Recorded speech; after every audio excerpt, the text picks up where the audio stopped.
कर भला तो हो भला। राजनगर नाम से एक बहुत ही सुंदर गांव था जिसके राजा का नाम श्यामधन था।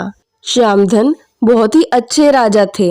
वे बहुत ही दयालु व अच्छे स्वभाव के राजा थे।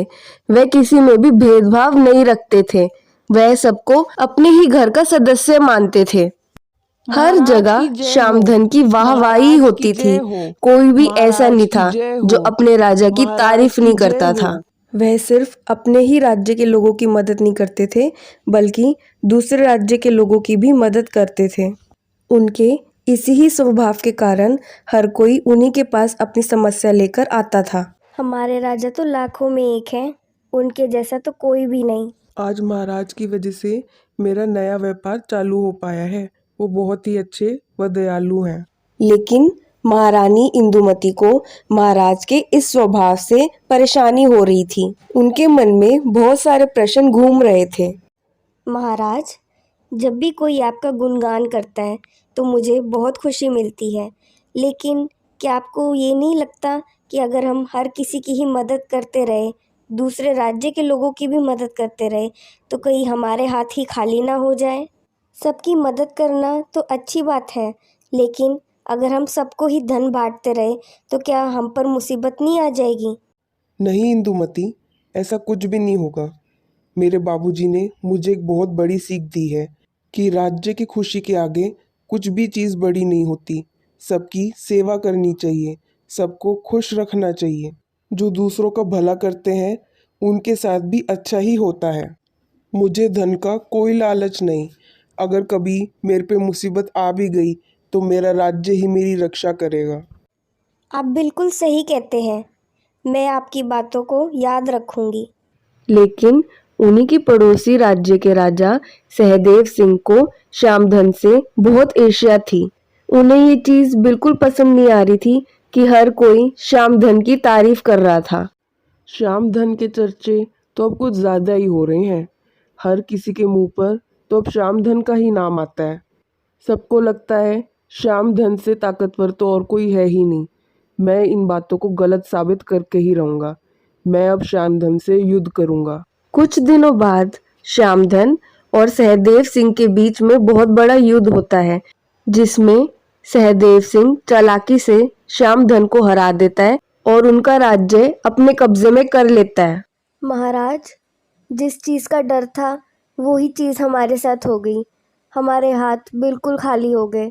हमारे पास अब कुछ भी नहीं बचा। अब हमारी मदद कौन करेगा? हम कहाँ जाएंगे? हमारे सिर पे छत भी नहीं है, खाने के लिए भी कुछ नहीं रहेगा। कहाँ जाएंगे हम? तुम चिंता मत करो इंदुमती। एक आम इंसान की तरह मैं भी कड़ी मेहनत करूँगा।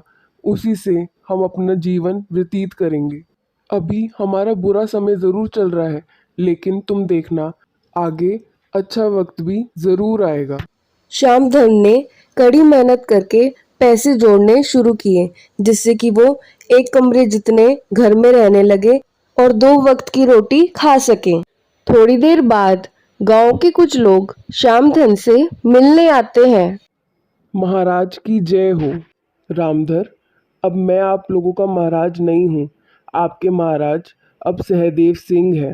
नहीं महाराज, हमारे लिए तो आप ही हमारे महाराज हैं, ना कि सहदेव सिंह। वो कहीं से भी अच्छे राजा नहीं हो सकते।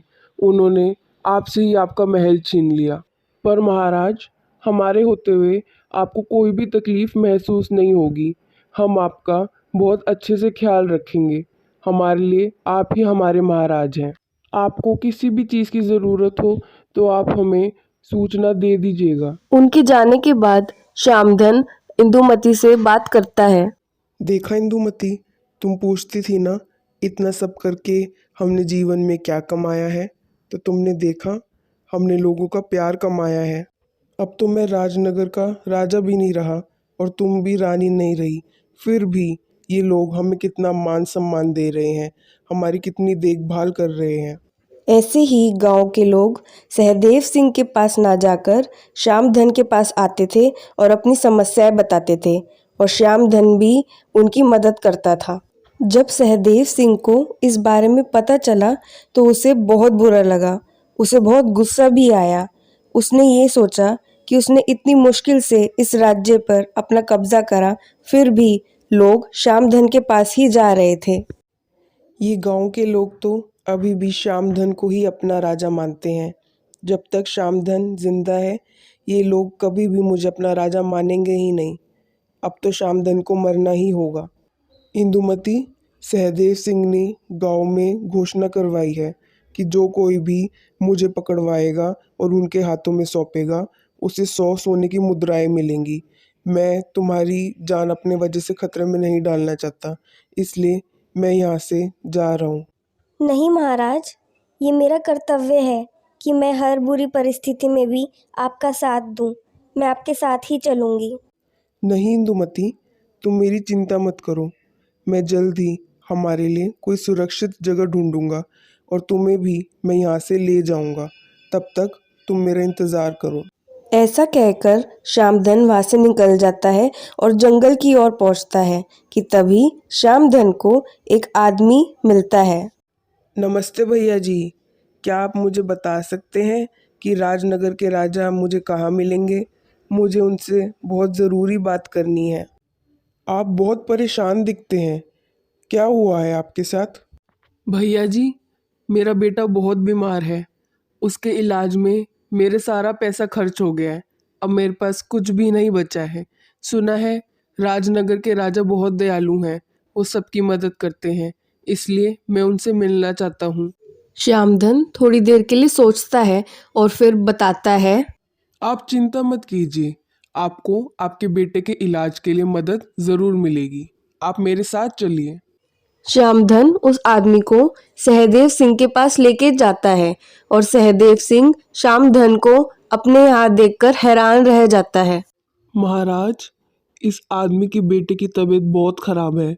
इन्हें धन की बहुत आवश्यकता है।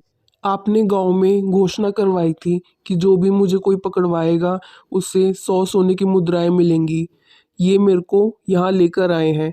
आप इन्हें ही वो 100 सोने की मुद्राएं दे दीजिए।